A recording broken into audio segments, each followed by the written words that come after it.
The fog clung to Ravenstone Pier like a shroud, muffling the distant cry of gulls and the relentless lap of the sea against weathered timbers. It was the summer of 1935, and the air hummed with anticipation for the wedding of Amelia Hargrove, the radiant bride-to-be from the illustrious Hargrove family. As guests gathered in their finery, Amelia stepped onto the pier alone, her white gown billowing like a ghost in the mist. A single scream pierced the haze, then silence. When the fog lifted, she was gone, vanished without trace, save for a blood-stained veil snagged on a rusted nail. The pier whispered of murder, most foul. Chapter 1. The Gathering Storm. The fog draped Ravenstone Pier like a velvet curtain, heavy and impenetrable, swallowing the cries of gulls and muffling the ceaseless rhythm of waves against the barnacle-encrusted timbers. It was the summer of 1935, and the small coastal town of Ravenstone, nestled along England's rugged southern shore, buzzed with an undercurrent of excitement. The grand wedding of Amelia Hargrove, the radiant heiress of the Hargrove shipping dynasty, to Edward Sinclair, a charismatic financier from London, was the event of the season. The union promised to blend old wealth with new ambition, a spectacle to dazzle the county's elite. Yet, beneath the surface of anticipation, there stirred a quiet unease, as if the fog itself whispered secrets too dark to be spoken aloud. The Hargrove estate, a sprawling Victorian manor perched atop a cliff overlooking the bay, stood as a testament to the family's enduring legacy. Its stone facade, weathered by decades of salt-laden winds, bore the scars of time, yet its windows glowed warmly with the promise of festivity. Inside, the dining hall gleamed with opulence. Crystal chandeliers cast prisms of light across polished mahogany, and silverware clinked softly as servants glided among the guests. The air was thick with the scent of roasted pheasant, fine wine, and the faint tang of anticipation. Amelia, the bride-to-be, was the evening's centerpiece. Her auburn curls framed a face of porcelain delicacy, her emerald eyes sparkling with a joy that seemed almost too perfect, too fragile.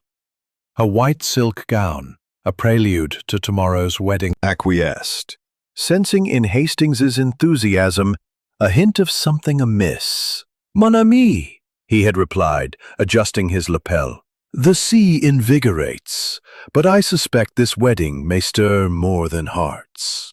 Now, seated at the far end of the dining table, Poirot observed the assembled company with the keen eye of a watchmaker studying gears. Edward Sinclair, the groom, was a tall man in his early 30s, with broad shoulders and a smile that seemed to dazzle and deflect in equal measure. His toasts were effusive, his laughter loud, yet Poirot noted a tightness in his jaw when Amelia spoke, a flicker of calculation in his gaze. Across from him sat Beatrice Hargrove, Amelia's younger sister, her sharp features drawn into a mask of sullen indifference. Her dark hair was pulled tightly into a bun, accentuating the angularity of her face, and her fingers toyed restlessly with a pearl necklace. Beatrice had been passed over for Edward's affections, a fact that hung in the air like an unspoken accusation. Her motive, Poirot mused, was as clear as the crystal goblet before her: envy, bitter and raw. To Beatrice's left was Marcus Blackwood, a brooding artist whose stormy romance with Amelia had ended abruptly the previous year. His dark eyes smoldered as he watched her, his hands gripping a wineglass with unnecessary force. Marcus had once been the darling of Ravenstone's artistic circles, his seascapes fetching high prices, but gambling debts and a tempestuous nature had tarnished his star. Now, he lingered on the fringes of the gathering, a shadow cast by Amelia's light. Dr. Reginald Thorne, the family physician and a silent partner in the Hargrove shipping ventures, sat opposite, his spectacled gaze cool and clinical. A man of science, Thorne spoke little, but his silence carried weight, as if he catalogued every word and gesture for later dissection. Finally, there was Elsie, the housemaid, a wiry young woman with a Cockney accent and a nervous habit of smoothing her apron. She moved like a ghost among the guests, unnoticed yet indispensable, her eyes darting with unspoken knowledge. As the meal progressed, the conversation danced around pleasantries. Amelia rose, smoothing her gown. "I need a breath of air," she announced, her smile radiant yet strained. "The pier calls to me tonight." Edward frowned, his voice tinged with concern. "The fog's thick, darling. Perhaps wait until morning?" But Amelia laughed, a sound like breaking glass.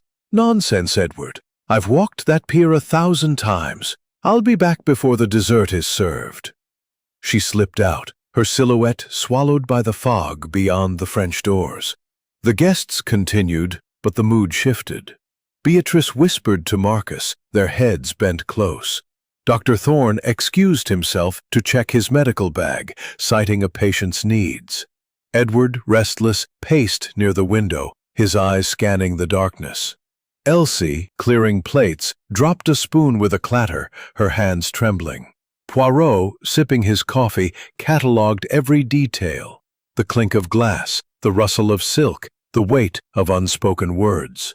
Minutes stretched into an hour. Amelia did not return. Edward's pacing grew frantic, his charm unraveling.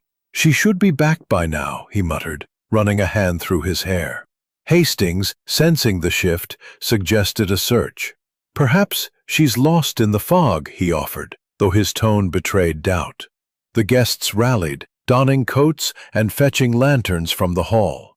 Poirot, ever composed, adjusted his hat and followed, his cane tapping rhythmically on the cobblestones as they descended to the pier.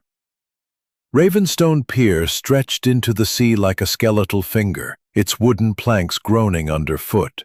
The fog was a living thing, curling around the searchers, swallowing their voices. "Amelia!" Edward called, his shout absorbed by the mist. Beatrice, her dress muddied at the hem, muttered about her sister's recklessness. "Always so dramatic," she hissed, though her eyes glistened with something like fear. Marcus clutched his sketchbook, as if it could anchor him to reality, while Dr. Thorne scanned the water with clinical precision. Elsie lagged behind, her lantern trembling in her grip.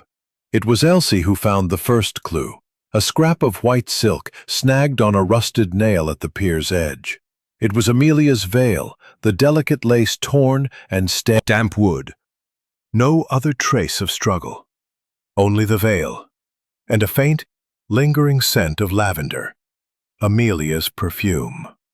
Word spread swiftly, and by dawn, the local constable, Inspector Japp, arrived to secure the pier. A stout man with a penchant for simplicity. He scratched his head and declared, "Foul play, no doubt. But where's the body?" Poirot, summoned from his hotel by a frantic Hastings, surveyed the scene with renewed vigor. "Monsieur Sinclair," he said, addressing Edward, "you say she walked alone. Yet the fog hides many things.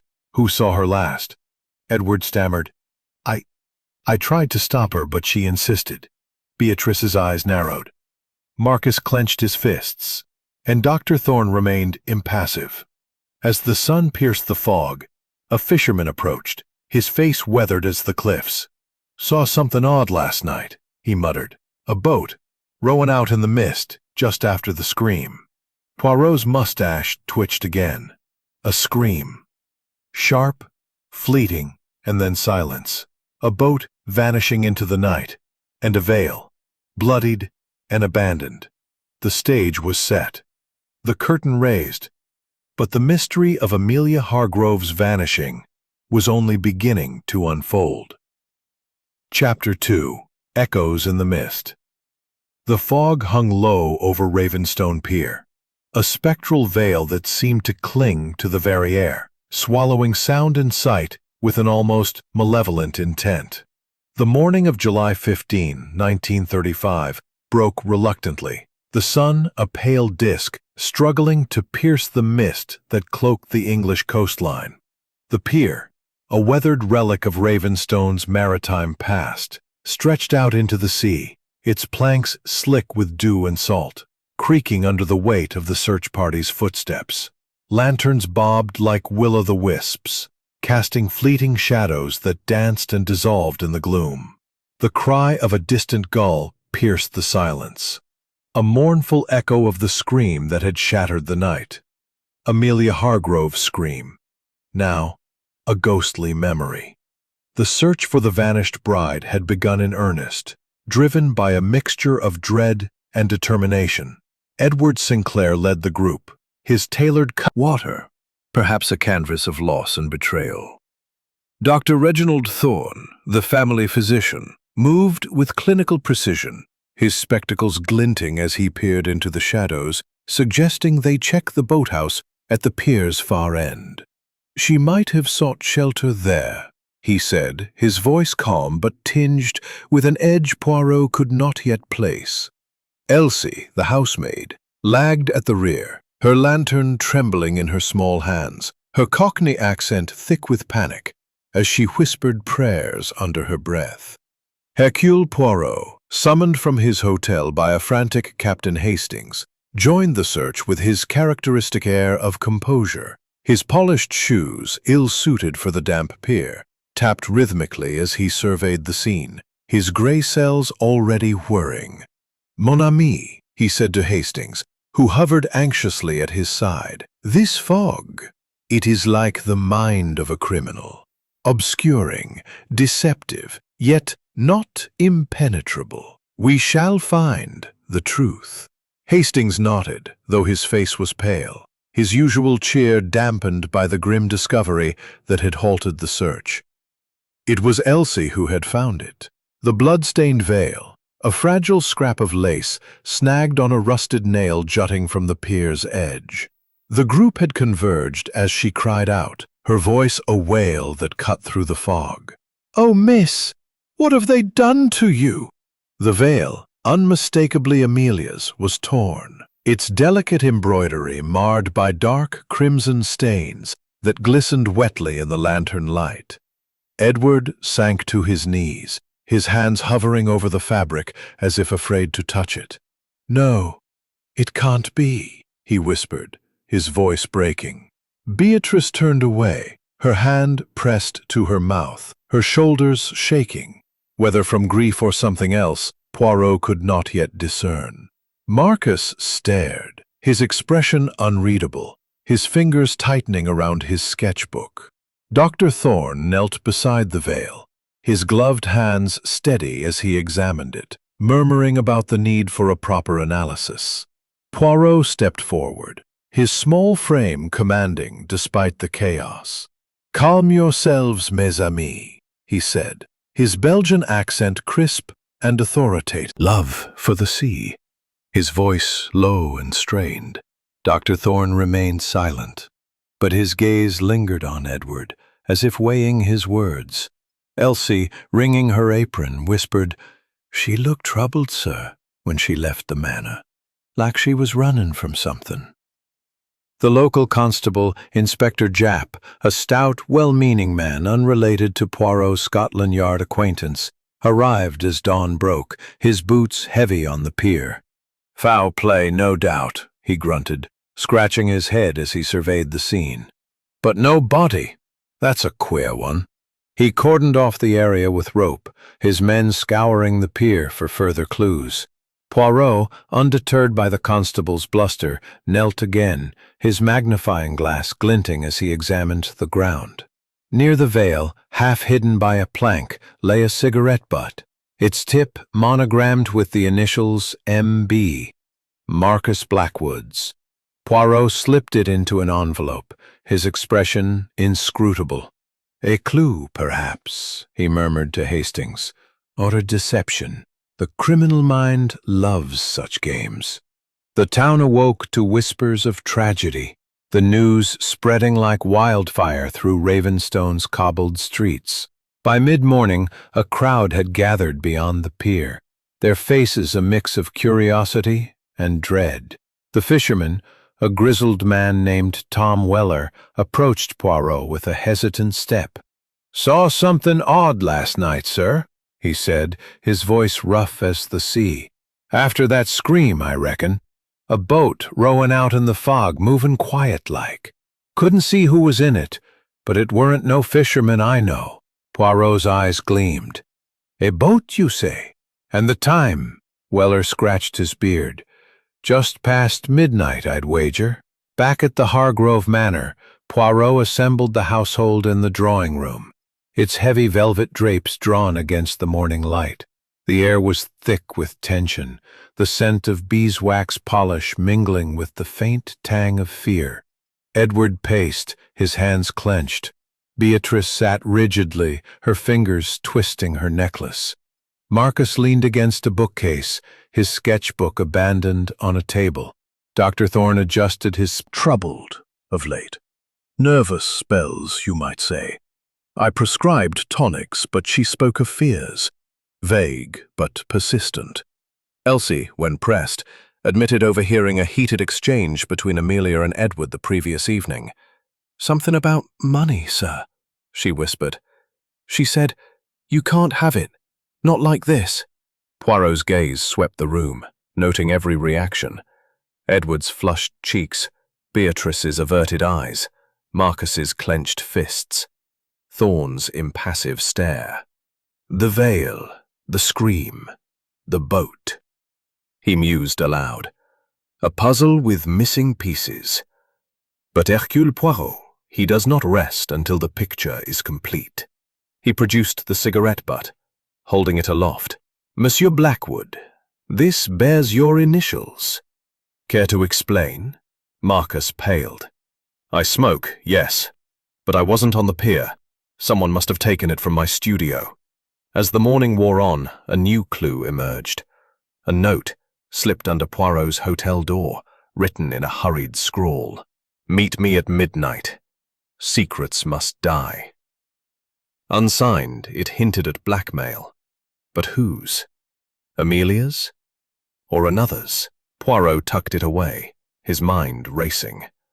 The fog might obscure the truth, but it could not hide it forever.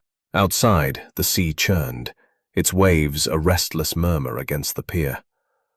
The fisherman's tale of the boat gnawed at Poirot's thoughts. Had Amelia been spirited away, alive or dead? Or was the vanishing a ruse, a carefully staged deception? As the household dispersed, Poirot lingered, his eyes on the horizon. A storm was brewing, not just in the skies, but in the hearts of those gathered at Ravenstone. And somewhere, in the mist, lay the key to Amelia's fate. Chapter 3. Shadows of the Past. The Hargrove Manor's drawing room, with its heavy velvet drapes drawn tight against the pallid morning light of July 15th, 1935, felt like a stage set for a tragedy yet to fully unfold. The air was thick with the scent of old leather, beeswax polish, and the lingering tension of unspoken truths. Hercule Poirot, his immaculate suit with worry. Beatrice Hargrove, Amelia's younger sister, her sharp eyes glinting with suppressed resentment. Marcus Blackwood, the brooding artist, his hands restless. Dr. Reginald Thorne, the family physician, his spectacles reflecting the firelight. And Elsie, the housemaid, hovering nervously at the edge, her apron twisted in her hands. Edward spoke first, his voice strained but measured. Amelia was everything. Kind, generous, the soul of Ravenstone. She inherited our family's shipping fortune after Father's death last year. Upon our marriage, she was to take full control of the estate. He hesitated, his fingers brushing the cuff of his tailored jacket. Poirot noted the pause, the slight tremor in his hand. "And this fortune," Poirot pressed, "it is considerable, no? Were there those who coveted it?" Edward's eyes flickered toward Beatrice, a fleeting glance that spoke volumes. "She was loved," he said, but the words rang hollow, like a bell cracked beneath its polish. Beatrice, her dark hair pulled tightly into a bun, leaned forward. her pearl necklace clicking softly. Loved? By some, perhaps, but Amelia had a way of getting what she wanted. Father's favor, Edward's proposal, the entire estate. Not everyone was pleased. Her tone was sharp, laced with a bitterness she did not bother to conceal. Poirot's gaze lingered on her, noting the flush in her cheeks, the way her fingers tightened around the necklace. Envy, he mused, was a motive as old as time, and Beatrice wore it like a second skin. Mademoiselle, he said, his voice gentle but probing, you speak of resentment. Did you resent your sister? Beatrice's eyes widened, then narrowed. I won't deny it. She had everything, and I had to watch. But I wouldn't harm her. Never. Marcus Blackwood, slouched against a bookcase, spoke next, his voice low and raw.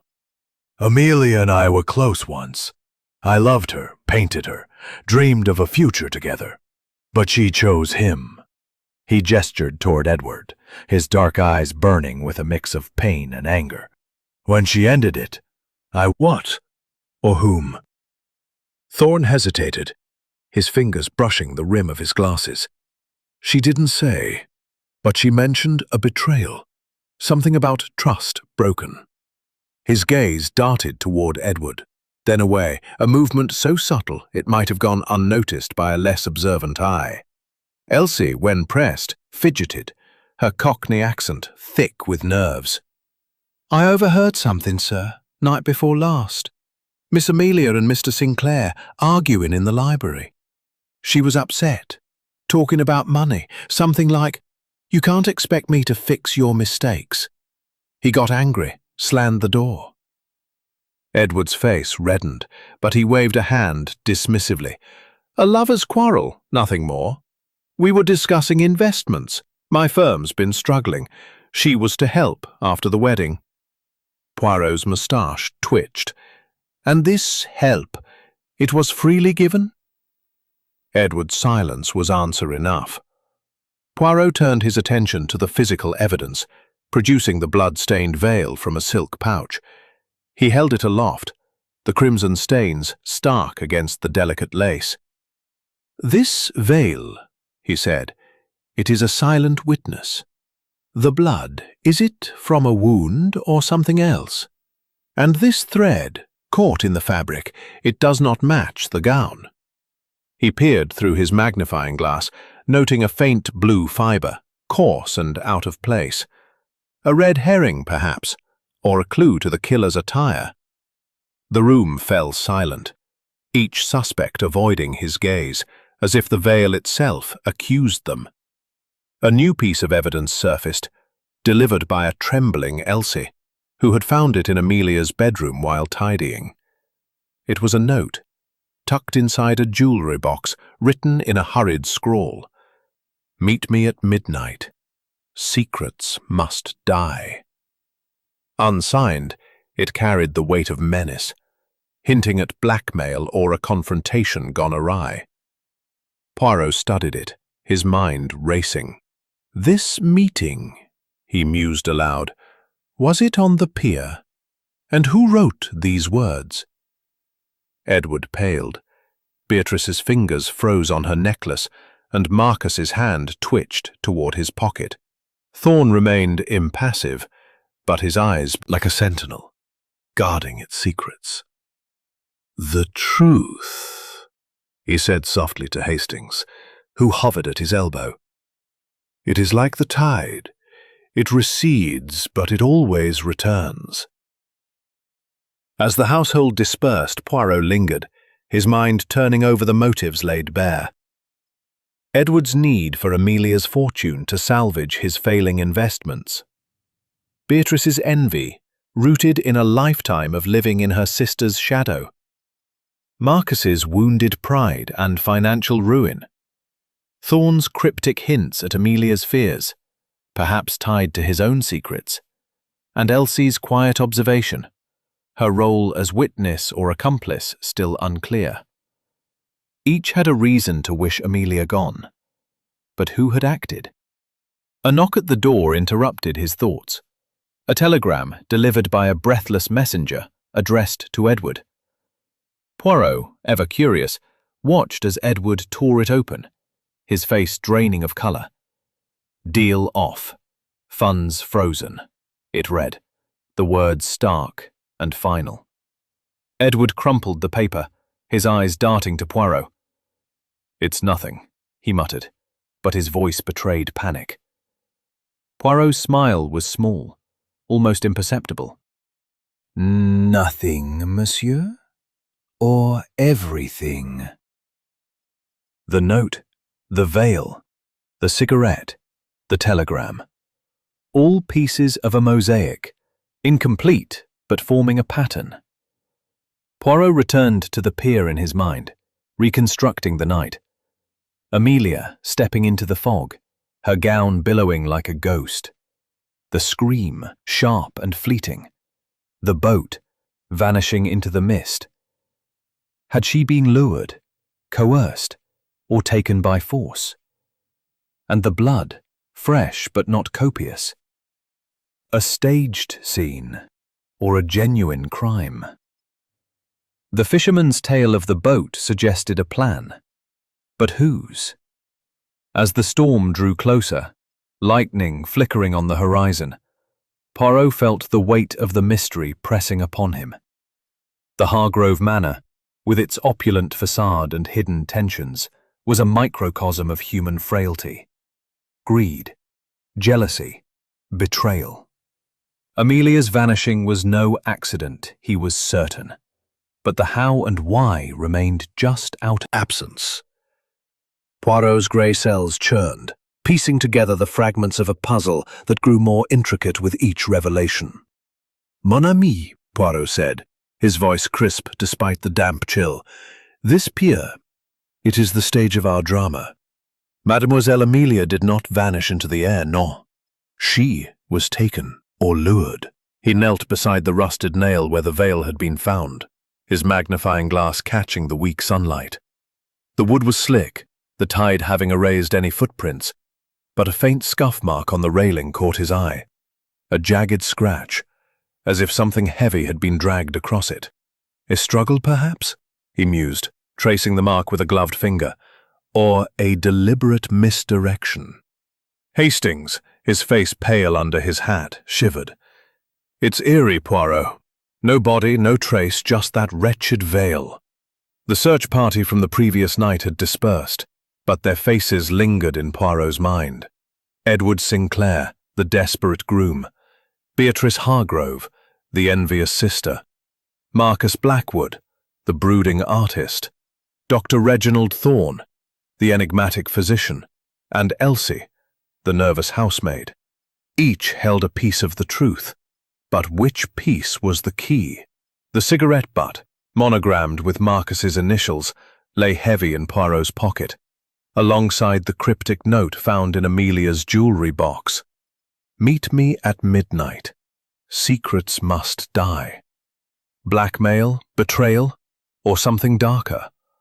The fisherman's tale of a boat in the fog suggested a plan executed with precision.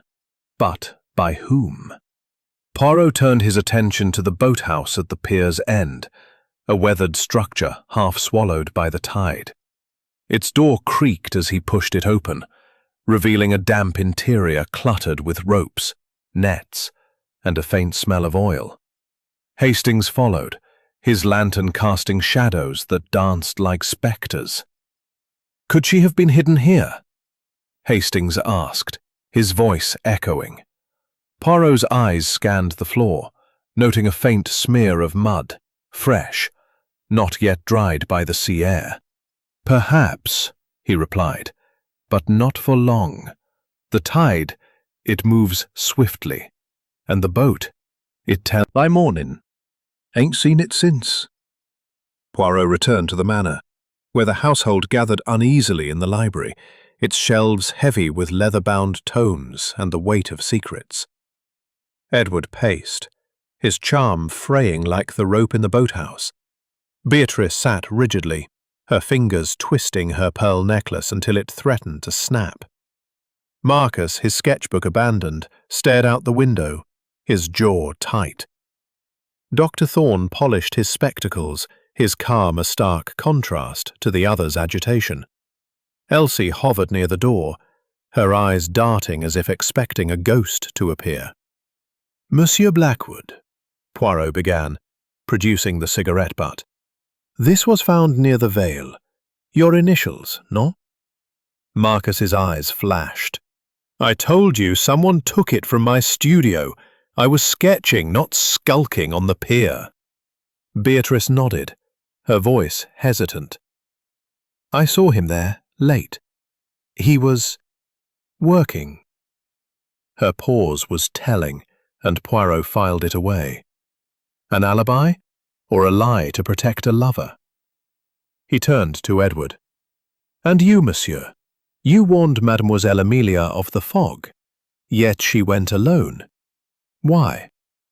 Edward's face flushed. "She was stubborn. I couldn't stop her." His voice cracked, but Poirot noted a flicker of calculation in his eyes. A new clue emerged, unearthed by Elsie's diligent cleaning.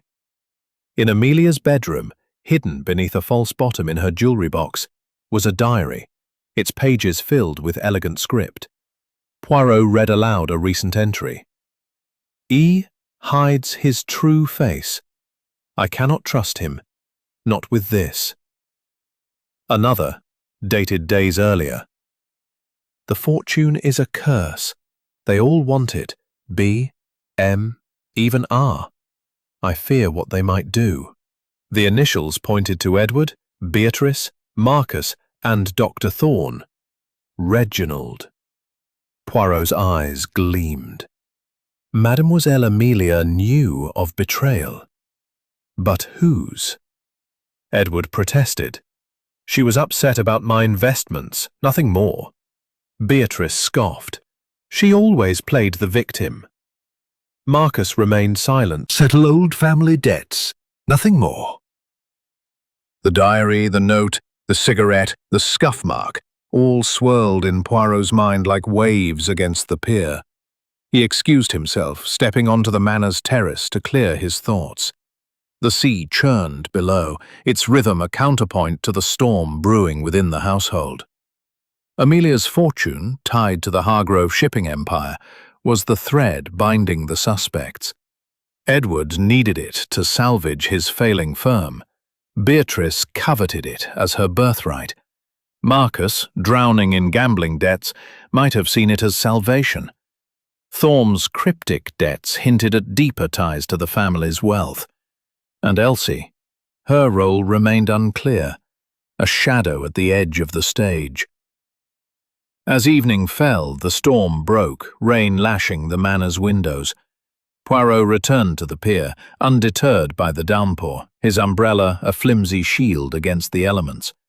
He examined the boathouse again, noting a faint oil stain on the floor, barely visible in the dim light. "A boat was here," he murmured to Hastings, "and recently moved." The frayed rope suggested haste, perhaps panic. Had Amelia been taken aboard, alive or dead? The fisherman's tale pointed to a cloaked figure, but the absence of the boat itself was a puzzle within a puzzle. A cry from the manor interrupted his thoughts. Elsie, her face pale, burst onto the pier. "Sir, it's Miss Amelia," she gasped. "They've found her, washed ashore, miles down the coast. She's dead, sir. Strangled. With her own veil." Poirot's heart sank, though his expression remained composed. The vanishing had become a murder, the mystery deepening like the sea itself. "Take me to her," he said, his voice steady but urgent. The body, recovered by fishermen, lay in a makeshift morgue in Ravenstone's town hall. Amelia's auburn hair was matted with seaweed, her gown torn, the veil still knotted around her throat. Poirot examined her, his hands gentle but precise. The strangulation marks were clear, but the body showed no signs of prolonged submersion. "She died on land," he murmured, and was... Thunder roared. The pier seemed to shudder, as if warning that the next revelation would break the case wide open or plunge it deeper into shadow. Chapter 5. Tangled Webs. The town hall of Ravenstone, a squat stone building weathered by the sea's relentless breath, buzzed with the grim energy of an inquest on the afternoon of July 16, 1935. The air inside was heavy with the scent of damp wool and antiseptic. The makeshift morgue, a stark contrast to the opulence of the Hargrove Manor. Amelia Hargrove's body, recovered from a rocky cove miles down the coast, lay beneath a sheet, her auburn hair a sodden crown, the bloodied veils still knotted around her throat. The coroner, a dour man with a penchant for brevity, ruled homicide by strangulation, noting the absence of water in her lungs, a clue that she had died on land, not at sea. Hercule Poirot, standing at the back of the crowded room, his immaculate suit a beacon of order, observed the proceedings with his characteristic intensity. His gray cells whirred, weaving the threads of the case, the veil, the scream, the boat, the note, and now, a body that confirmed the tragedy of Ravenstone Pier. The inquest drew a motley crowd, townsfolk whispering of curses, fishermen recounting tales of ghostly boats, and the Hargrove household, their faces etched with grief, guilt, or calculation. Edward Sinclair sat rigidly, his hands clasped tightly, his charm replaced by a pallor that betrayed sleepless nights. Beatrice Hargrove, her sharp features drawn, toyed with her pearl necklace, her eyes darting to the exits. Marcus Blackwood, the artist, leaned against a wall, his sketchbook absent, his gaze fixed on some distant point. Dr. Reginald Thorne, the physician, adjusted his spectacles, his clinical calm a mask that Poirot suspected hid deeper currents. Elsie, the housemaid, hovered at the edge, her Cockney accent muted as she whispered to a constable. Captain Hastings at Poirot's side murmured, "It's a grim business, Poirot. Strangled with her own veil. How cruel." "Cruel, oui," Poirot replied, his voice low, "but deliberate. The killer, he wishes us to see the veil, to feel the horror. Yet the truth, it lies in what is not seen." He had exact betrayal, pointed to motives rooted in greed, envy, and revenge. The fisherman's tale of a cloaked figure rowing into the fog suggested a getaway, but the boat's absence gnawed at Poirot. And now, the body, washed ashore miles away, raised new questions. How had it traveled so far, so quickly, without trace? Back at the Hargrove Manor, Poirot gathered the suspects in the library, its shelves heavy with dusty tomes and unspoken secrets. The storm from the previous night had passed, leaving a brittle calm, the windows rattling faintly in the sea breeze. Poirot stood before the fireplace, his cane tapping the hearth as he addressed the group. "Mes amis," he began, his accent sharp, "the inquest confirms what we feared. Mademoiselle Amelia was murdered, strangled on land, before her body was cast to the sea. The question is not only who, but how and why." His eyes swept the room, noting Edward's clenched jaw, Beatrice's averted gaze, Marcus's restless hands, and Thorne's impassive stare. He turned to Edward first. "Monsieur Sinclair, your fiancée's fortune was to save your failing investments, oui? Yet she refused to release funds before the wedding. This caused tension?" Edward's face reddened, his voice defensive. "We argued, yes, but I loved her.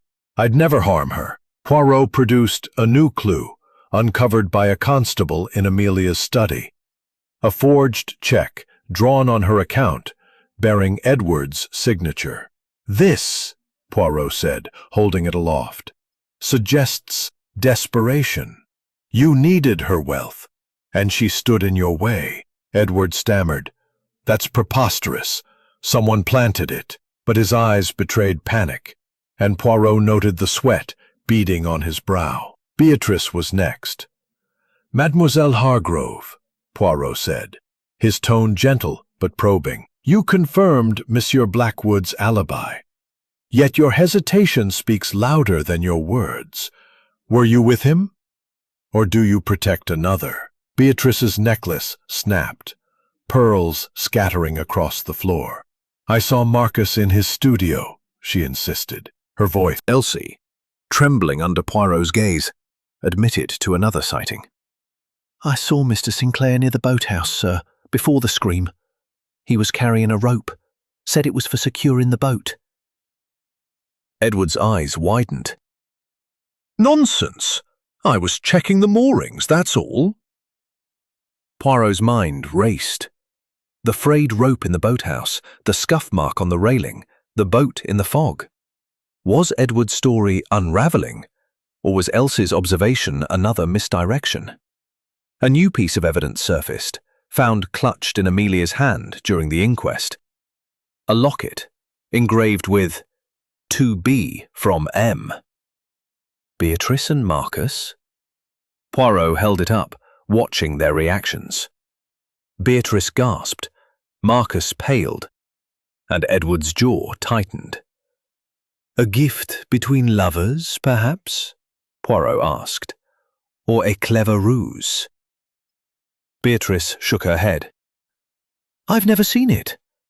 Marcus echoed her denial, but their eyes locked, a shared secret shimmering between them. Poirot smiled faintly.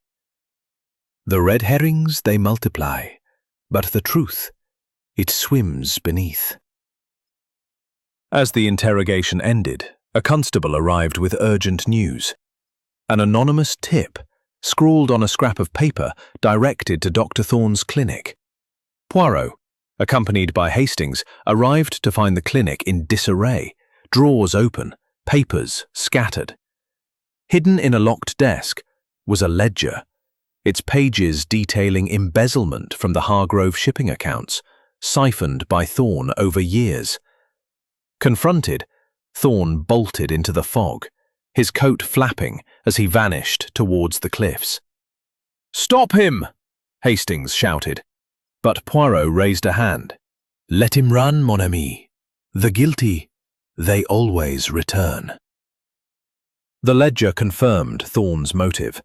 Debts to unsavory lenders, repaid through Amelia's fortune.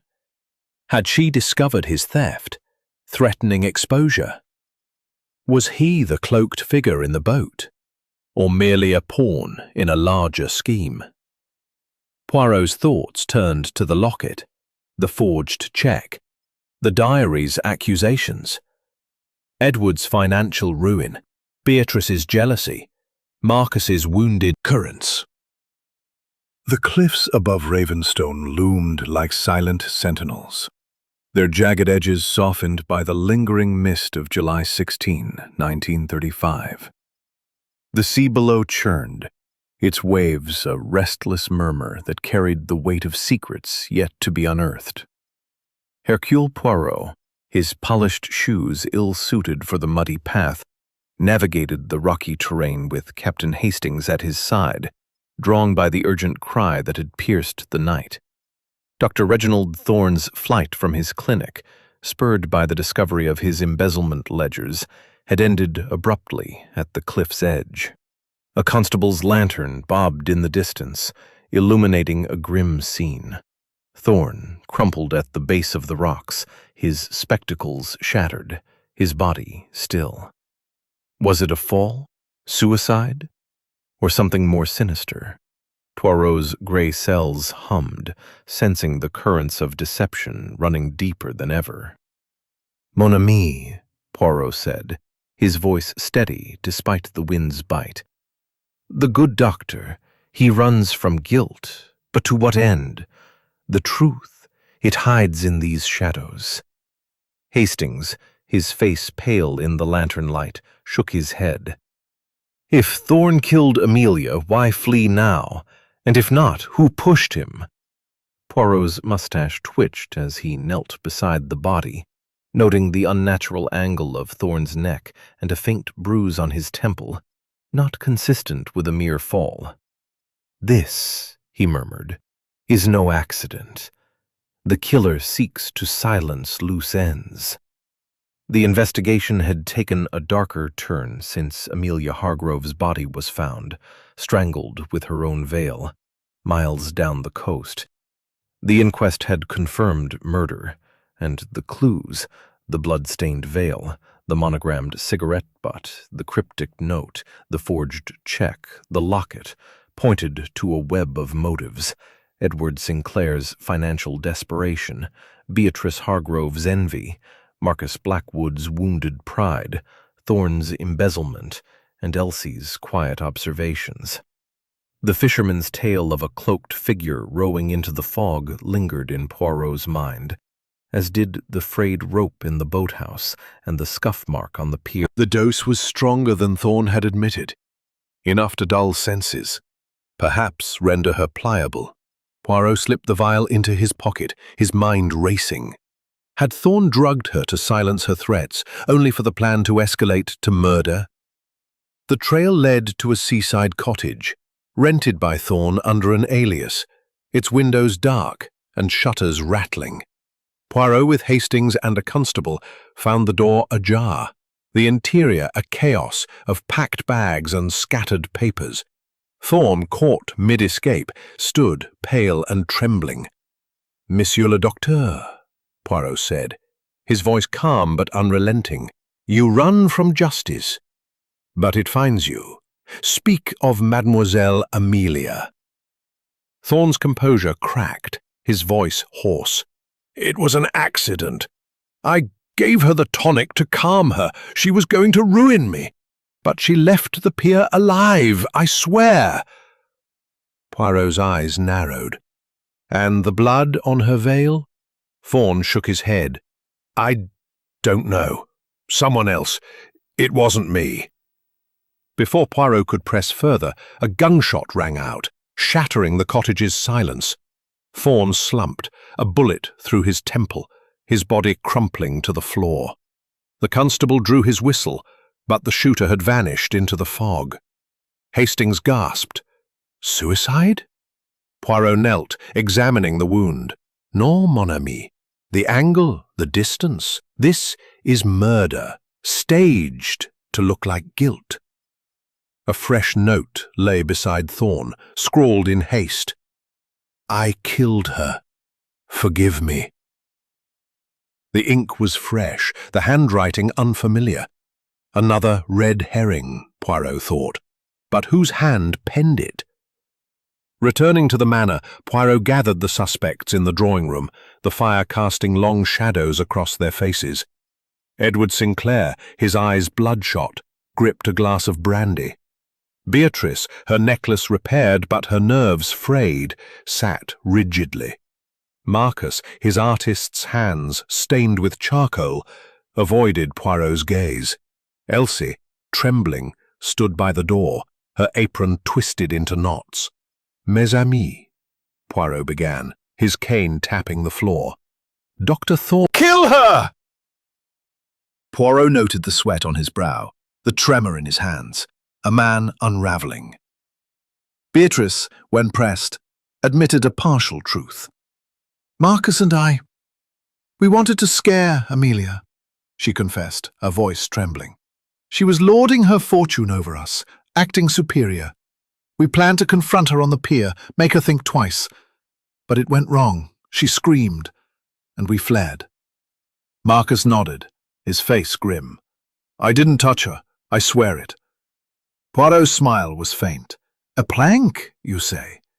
Yet the locket, engraved 'To be from M,' suggests more. An affair, perhaps?" Both denied it, but their eyes betrayed a shared secret.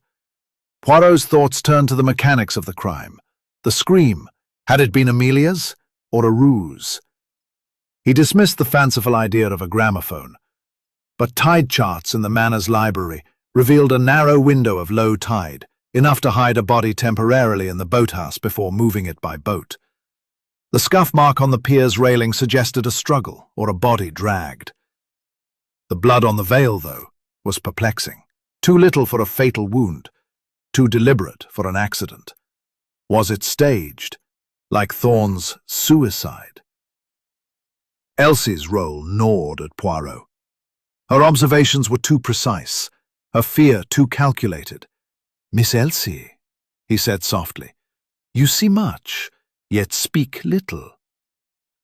What else do you know?" She flinched, her eyes darting to Edward. I heard Miss Amelia talking to someone, sir, night before last. Couldn't see who, but they was whispering about clearing the way. Sounded like a plan." Poirot's mustache twitched. A conspiracy, perhaps, with Edward at its heart. The forged check, the locket, the diary, the ledgers, all pointed to a calculated crime. But the killer's face remained obscured. Thorne's death suggested a desperate attempt to silence him, but by whom? Edward's missing boat and the frayed rope hinted at his involvement. Yet Beatrice and Marcus's confession muddied the waters. Poirot paced, his cane tapping a rhythm as the pieces shifted in his mind. False tides. The cliffs of Ravenstone stood stark against the dawn of July 17th, 1935. Their rugged edges bathed in the pale light of a sun struggling to pierce the lingering mist. The sea below churned restlessly, its waves whispering secrets that Hercule Poirot was determined to unravel. The death of Dr. Reginald Thorne, found crumpled at the base of the cliffs with a forged note confessing to Amelia Hargrove's murder, had cast a new shadow over the mystery of Ravenstone Pier. The note, penned in fresh ink and a hand unlike Thorne's, screamed of deception, a red herring meant to close the case. But Poirot scoffed at its simplicity. "Too neat, mes amis," he murmured to Captain Hastings, his mustache twitching with disdain. "The killer, he plays games, but Hercule Poirot, he does not fall for such tricks." The Hargrove Manor, its Victorian grandeur now tinged with an air of decay, buzzed with unease as Poirot gathered the suspects in the drawing room. The fire crackled, casting flickering shadows across Edward Sinclair's haggard face, Beatrice Hargrove's tense posture, Marcus Blackwood's brooding silence, and Elsie's nervous fidgeting. The room smelled of old leather and wax, but the scent of fear was sharper, cutting through the pretense of mourning. Amelia's body, strangled with her own veil, and found miles down the coast, had confirmed murder. Thorne's death, staged as suicide, suggested a desperate attempt to tie loose ends. But whose hand held the strings? Poirot stood before the fireplace, his cane tapping a steady rhythm. "Mes amis," he began, his Belgian accent crisp. "The good doctor is dead." A note claiming guilt for Mademoiselle Amelia's murder beside him. Yet the ink is fresh, the handwriting false. This is no confession, it is a lie. His eyes swept the room, noting Edward's clenched fists, Beatrice's averted gaze, Marcus's sudden stillness, and Elsie's trembling hands. The killer wishes us to believe the case is closed. But the truth, it is like the tide. It cannot be stopped. He turned to Edward first, producing the Not to hurt her. When she screamed, I ran. Marcus was sketching, I swear it. Poirot's eyes narrowed. And yet, fibers from your gloves match those on the veil. An innocent talk, or something more? Beatrice paled, her fingers freezing on the pearls. I touched the veil when I found it. That's all, she stammered. Marcus, pressed about the cigarette butt with his initials, grew defensive. It's a frame, I tell you. Anyone could have taken it from my studio. Thorne smoked the same brand. Check his clinic. Poirot nodded, recalling the case of cigarettes in Thorne's desk. A convenient coincidence, monsieur, he said, but we shall see. He turned to Elsie, whose role as observer had grown suspect. Miss Elsie, You saw Monsieur Sinclair with a rope, heard whispers of clearing the way. What else do you hide? Elsie's apron twisted in her hands, her voice barely audible. I didn't mean no harm, sir. I heard things, saw things. Miss Amelia was scared, said someone was watching her. Poirot's thoughts turned to the physical evidence. The veil, with its blood and blue fibre, suggested a staged scene. The locket, engraved "To be from M," pointed to Beatrice and Marcus, but its discovery felt too deliberate. The diary's accusations, "E hides his true face," implicated Edward, while Thorne's ledgers revealed his embezzlement. The frayed rope in the boathouse and the fisherman's tale of a cloaked figure in a boat hinted at a planned escape.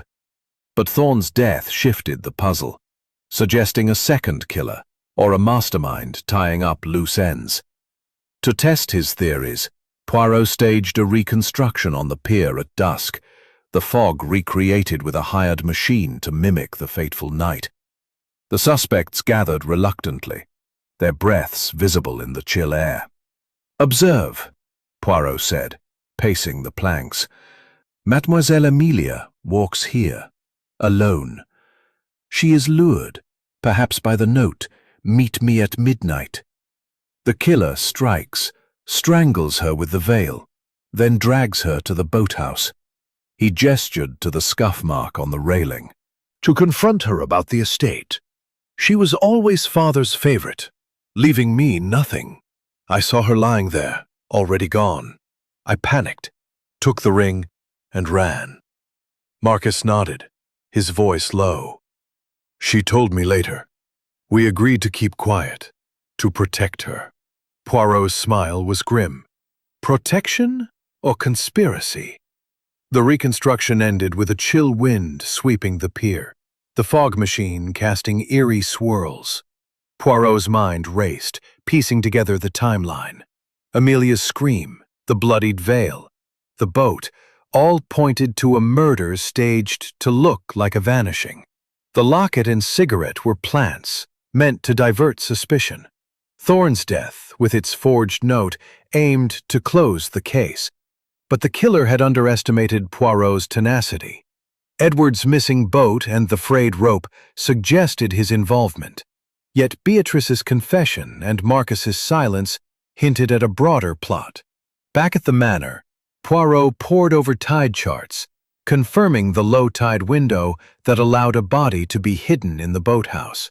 The lavender scent on the veil, the bruise on Thorne's temple, the forged check, all pointed to a killer with access and motive. Edward's financial ruin loomed large, but Beatrice's envy and Marcus's complicity could not be ignored. Elsie's testimony, though, held a new weight.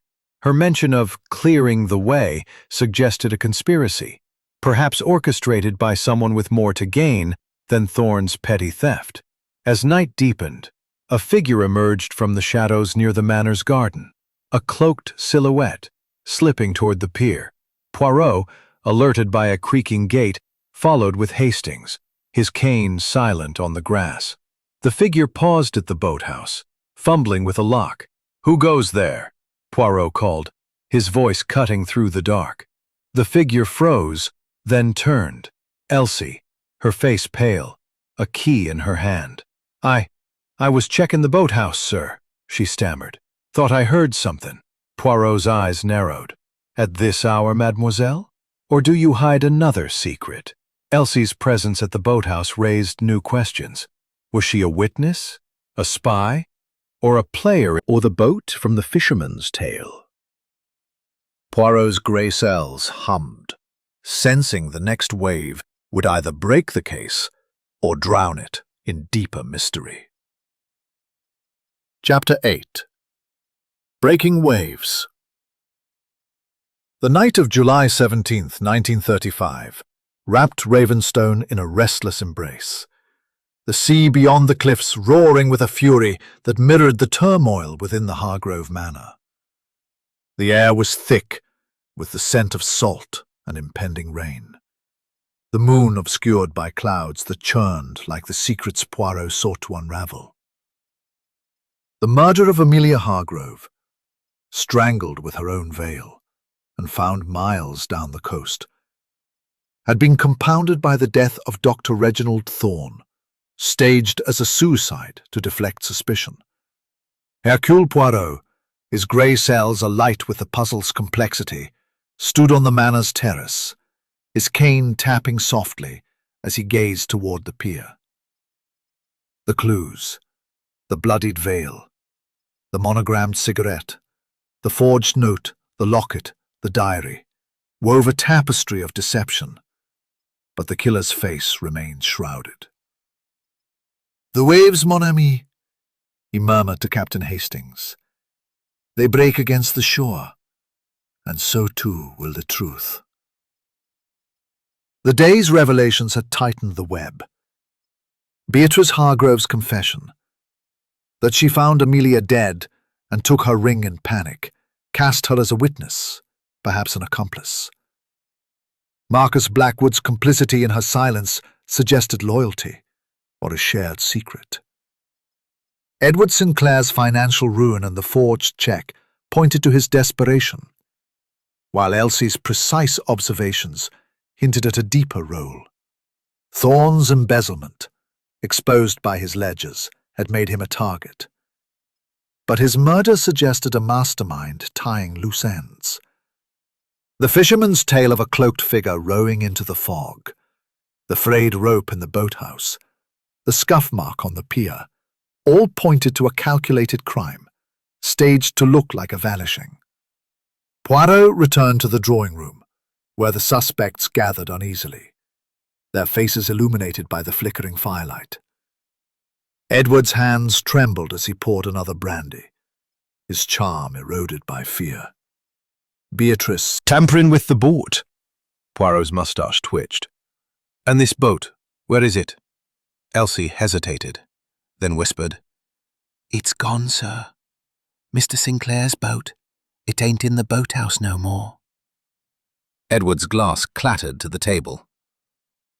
"That's ridiculous. I haven't touched it." Poirot's gaze sharpened. "Yet the rope, frayed and fresh, suggests otherwise." A new clue had surfaced that morning, uncovered by a constable searching the boathouse. A hidden compartment in the floor, containing a pair of bloodied gloves, monogrammed with E.S. Edward Sinclair. Poirot produced them, holding them aloft like a prosecutor's evidence. "These, monsieur, were found where your boat should be." "Care to explain?" Edward's face drained of color. "They're not mine. Someone's framing me." But his voice cracked, and Poirot noted the sweat beading on his brow. The gloves, stiff with dried blood, carried the faint scent of lavender, Amelia's perfume. A damning link.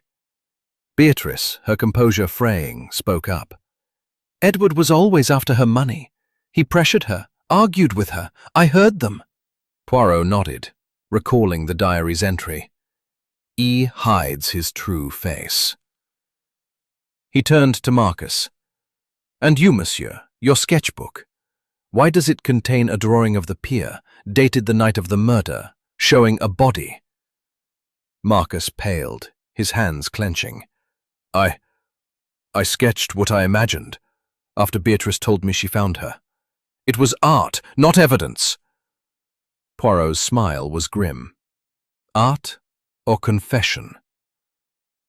The locket, engraved, "To B from M," had been a deliberate plant, Poirot now believed, meant to implicate Beatrice and Marcus. The cigarette butt, too, was a misdirection, its monogram too convenient. But the gloves, the diary, and the missing boat pointed squarely at Edward. Poirot paced, his cane tapping a rhythm. "The killer," he said, "lured Mademoiselle Amelia to the pier with the note, 'Meet me at midnight.' She was drugged, perhaps by Thorne's opium, then strangled. The body was hidden in the—" Marcus's confession of a failed prank suggested complicity, if not murder. Had they stumbled upon the crime, or helped cover it? Poirot staged a final test, returning to the pier with the suspects, the fog machine recreating the night's eerie atmosphere. "Observe," he said, gesturing to the boathouse. "The killer drugged Amelia, strangled her here, then rowed her body away. Monsieur Sinclair, your boat is missing, and these gloves bear your initials." Edward snapped, his voice rising. "This is madness! I loved her!" But Poirot pressed on, producing the diary. "She wrote of your betrayal, monsieur. You needed her fortune, and she refused. Thorne drugged her, but you struck the fatal blow." Edward's eyes darted to the sea, his body tensing as if to flee. Beatrice gasped. "Edward, you didn't." Marcus stepped forward, his voice low. "I saw something that night, Poirot. A shadow in the boathouse, moving a body. I thought it was Thorne, but it could have been Edward." The reconstruction ended with a chilling discovery. A scrap of fabric caught in the boathouse door, matching Edward's coat. Poirot held it up, the lavender scent unmistakable. "This, monsieur, places you at the scene." Edward lunged toward the pier's edge, his foot slipping on the wet planks. "I didn't mean to kill her," he shouted, his voice breaking. "Thorne drugged her. I only meant to scare her into signing over funds. She fought and I panicked." The confession hung in the air, a wave crashing against the truth. Beatrice admitted her role. "We planned to frighten her, Marcus and I, to make her share the estate. But she was already dead when we arrived." Marcus nodded, his face grim. "I covered for Beatrice, hid the truth." Elsie, trembling, confessed to witnessing Edward's actions, but staying silent out of fear. Thorne's death, Poirot deduced, was Edward's doing, a desperate act to silence the doctor who knew too much. As constables moved to restrain Edward, he broke free, sprinting toward the boathouse. "Stop him!" Hastings shouted, but Poirot raised a hand. "Let him run, mon ami. The sea, it will—" His immaculate suit dampened by the spray, his cane planted firmly on the slick planks. The murder of Amelia Hargrove, strangled with her own veil and cast to the sea, had unraveled a web of greed, envy, and betrayal. Dr. Reginald Thorne's staged suicide had failed to close the case, and Edward Sinclair's desperate confession that he strangled Amelia in a panic had brought the truth tantalizingly close. Yet Poirot's gray cells hummed, sensing one final twist in the tangled currents of Ravenstone's secrets. The pier, illuminated by flickering lanterns, was a stage for the final reckoning. The suspects, Edward Sinclair, Beatrice Hargrove, Marcus Blackwood, and Elsie the housemaid, stood in a tense semicircle, their faces etched with fear, guilt, or defiance. Captain Hastings at Poirot's side whispered, "Edward's confessed, Poirot. Surely it's over." Poirot's mustache twitched, his eyes gleaming in the lantern light. "No, mon ami. A confession, it is but a wave crashing. The undertow, the true motive, it lies deeper. The clues, the bloodied veil, the monogrammed cigarette, the forged check, the locket, the diary, the frayed rope, the hidden gloves, had pointed to Edward. But Poirot sensed a larger design, a shadow pulling the strings. "Monsieur Sinclair," Poirot began, his voice cutting through the wind's howl, "you admit to strangling Mademoiselle Amelia, claiming it was an accident. Yet the veil, knotted so precisely, the body moved by boat, these are not the acts of panic, but of calculation." Edward, his face ashen, his coat torn from his earlier flight, shook his head. "I told you, it was Thorne's doing. He drugged her. I only meant to scare her into signing over funds. She fought, and I lost control." His voice broke, but Poirot's gaze was unrelenting. "And Dr. Thorne's death? You killed him to silence his knowledge, oui?" Edward's eyes darted to the sea, his hands trembling. I had to. He was going to tell. He stopped, realizing his words, whose confession had muddied the waters. Mademoiselle Hargrove, you admitted to finding Amelia dead and taking her ring. Yet you also conspired with Monsieur Blackwood to frighten her. Why? Beatrice's voice trembled, her sharp features softening with tears. I hated her for taking everything. Father's love, the estate, Edward. Marcus and I thought if we scared her, she'd share the fortune. But when I reached the pier, she was already dead. I took the ring in a panic to keep something of hers. Marcus nodded, his voice low. I went along to protect Beatrice. I didn't know Edward had killed her. Poirot's eyes narrowed. And yet, Monsieur Blackwood, your sketchbook contains a drawing of the pier, dated that night, showing a body. You claim it was imagination, but perhaps you saw more than you admit. Marcus's hands clenched, his voice raw. I saw a shadow in the boathouse, moving something heavy. I thought it was Thorne, but now it was Edward. Poirot nodded, filing the detail away. The sketch, like the locket, felt like a half-truth, a piece of the puzzle misplaced. Elsie's role demanded scrutiny. Miss Elsie, Poirot said, his tone gentle but probing, you are Mademoiselle Amelia's half-sister, denied your share of the fortune. You saw Monsieur Sinclair with a rope, heard whispers of clearing the way. Why stay silent? Elsie's tears fell freely now, her Cockney accent thick with emotion.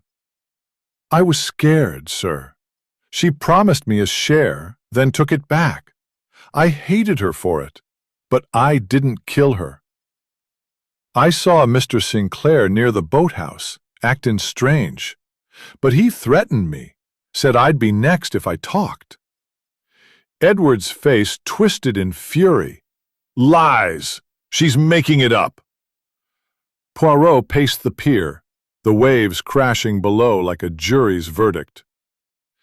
Let us reconstruct, mes amis.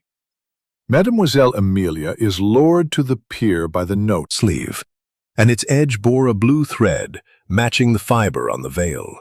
This, Poirot said, places you at the murder, monsieur. The lavender scent on your coat, the gloves, the cufflink, all tell the same story. Edward lunged toward Poirot, his desperation boiling over. You can't prove it, he shouted, teetering on the pier's edge as constables moved to restrain him. Beatrice broke, her voice a sob. I didn't know he'd kill her. I planted the cigarette to protect Marcus, to shift blame. Marcus, his face grim, admitted, I helped her hide the truth. I loved her, but I couldn't save her. Elsie, trembling, confessed to staying silent out of fear. Her half-sister's betrayal, a wound as deep as the sea. Poirot's deductions, built on timelines, motives, and physical evidence, were unyielding. The low-tide window, the scuff mark, the frayed rope, the lavender scent, all pointed to Edward's calculated act, with Thorne as his reluctant accomplice, and Beatrice and Marcus as unwitting pawns. As the constables seized Edward, he twisted free, his foot slipping on the wet planks. With a cry, he plummeted into the churning sea below, the waves swallowing his form. Hastings gasped. He's gone! But Poirot remained calm, signaling to the constables. He will not escape, mon ami. The sea, it returns what it takes. Fisherman, alerted by the commotion, hauled Edward from the water, soaked and shivering, his fight drained. Beatrice, sobbing, was led away, her role as accessory clear. Marcus, his silence a lesser crime, faced arrest for aiding her cover-up. Poirot stood alone on the pier, the lanterns casting long shadows. The truth had broken like a wave, revealing Edward's greed as the heart of the crime. Thorne's opium had dulled Amelia's senses, but Edward's hands had ended her life, driven by the need to secure her fortune. Beatrice and Marcus, caught in their own schemes, had muddied the waters, while Elsie's fear had kept her silent. The locket, cigarette, and forged note were red herrings, meant to mislead. But Poirot's logic had cut through the fog. As the suspects, the chaos, his mustache perfectly groomed, a symbol of the order he had restored. The case was solved. Edward Sinclair, driven by greed, had strangled Amelia and staged her vanishing, with Dr. Reginald Thorne's complicity and Beatrice Hargrove and Marcus Blackwood's unwitting aid. Yet, as Poirot prepared to depart, a final reflection was needed to tie the threads of this intricate tapestry. "Mon ami," Poirot said to Captain Hastings, who stood by the window, gazing at the now tranquil pier. "The storm has passed, and the truth, it shines like the sun on the water. But let us recount, to ensure no shadow remains." The room, once thick with tension, now felt hollow. Its opulent furnishings, mahogany tables, velvet drapes, crystal chandeliers, a stark contrast to the human frailty exposed. The suspects, save Elsie, were in custody. Edward for murder, Beatrice for accessory after the fact, Marcus for aiding her concealment. Elsie, the overlooked housemaid and Amelia's half-sister, sat quietly in a corner, her apron smoothed, her eyes heavy with relief and sorrow. Poirot paced, his cane tapping a gentle rhythm as he addressed Hastings and Elsie, the only audience left. "The mystery of Mademoiselle Amelia's vanishing. It was a performance, oui? A tragedy staged on the pier, with the fog as its curtain." He recounted the clues that had unraveled the truth. The blood-stained veil, snagged on a rusted nail, its crimson stains deliberate to suggest violence. The monogrammed cigarette butt, a clumsy attempt to frame Marcus. The forged check, pointing to Edward's financial desperation. The locket, a misdirection to implicate Beatrice and Marcus. And Amelia's diary, revealing her fears of betrayal. The frayed rope in the boathouse, the scuff mark on the railing, and the fisherman's tale of a cloaked figure in a boat, had all pointed to a calculated plan. "Let us begin at the beginning," Poirot said, his voice clear, his Belgian accent lending weight to each word. "Mademoiselle Amelia, she was the heart And greed, while Marcus, loyal to her, helped conceal their presence. The cigarette butt, planted by Beatrice, was meant to shift blame to Marcus should suspicion fall on her. The locket, a clever ruse, was placed to suggest an affair, further muddying the waters. He produced the cufflink, its blue thread matching the fiber on the veil. This, mes amis, was the key. Found near the boathouse, it bore Monsieur Sinclair's initials and the scent of Mademoiselle Amelia's lavender perfume. His coat, missing its mate, betrayed him. The gloves, hidden in the boathouse, sealed his guilt, bloodied, monogrammed, and carrying her scent. The boat, taken from the boathouse during the low tide, carried her body to the sea, where it was found miles away. A staged vanishing to delay discovery. Hastings, his face somber, interjected, "And Thorne? Why kill him?" Poirot's smile was grim. Dr. Thorne, he knew too much. His opium made the murder possible, but his greed made him a liability. Edward, fearing exposure, shot him at the cliff's edge, planting a forged note to suggest suicide. The ink, too fresh, the handwriting, not his own, betrayed the deception. Hercule Poirot, he sees through such tricks. Elsie spoke, her voice soft but steady. "I should have said more, sir.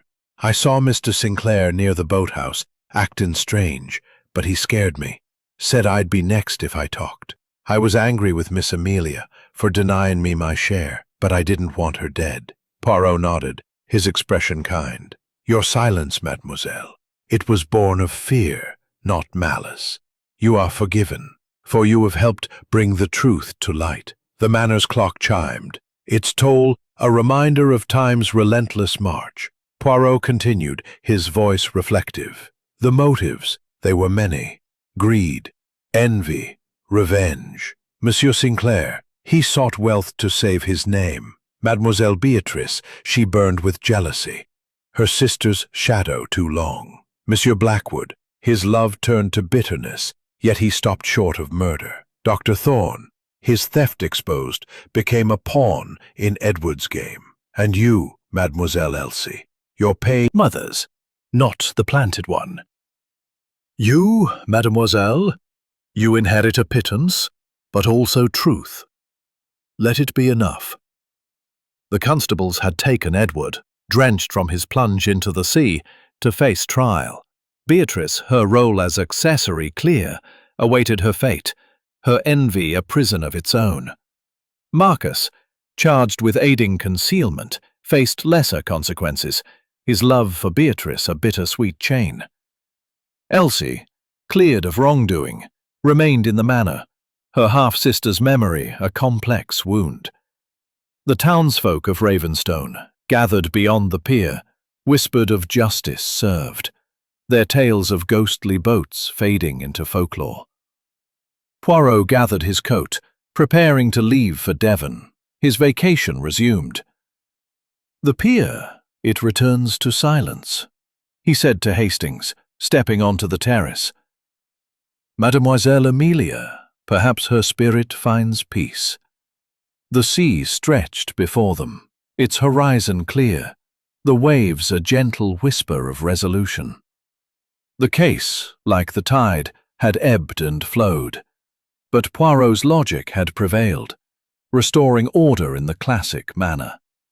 As they walked toward the town, the sun climbed higher, casting golden light across Ravenstone. The manor loomed behind, its secrets laid bare, its grandeur tempered by tragedy. Poirot's cane tapped a final rhythm, a cadence of closure. "The world, mon ami," he said. "It turns, and we turn with it. But the little grey cells, they never rest." The end came not with thunder, but with the soft murmur of waves, a fitting epilogue to the mystery of Ravenstone Pier.